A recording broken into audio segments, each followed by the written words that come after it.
Nature is the foundation of who we are, encoded in our DNA. It determines physical traits, innate gifts, and behavioral tendencies before we are born.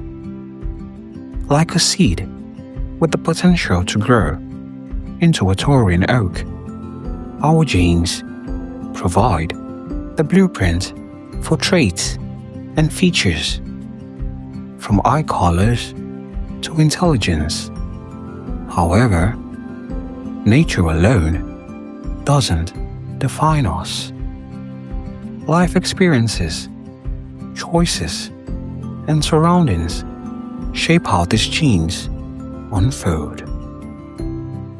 Nurture is the invincible hand that engineers the raw genes, shaping personality, beliefs, and potential through life's experiences.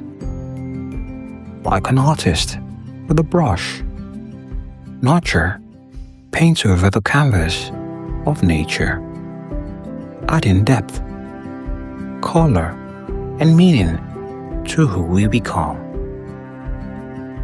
While nature provides the blueprint, nurture builds the masterpiece.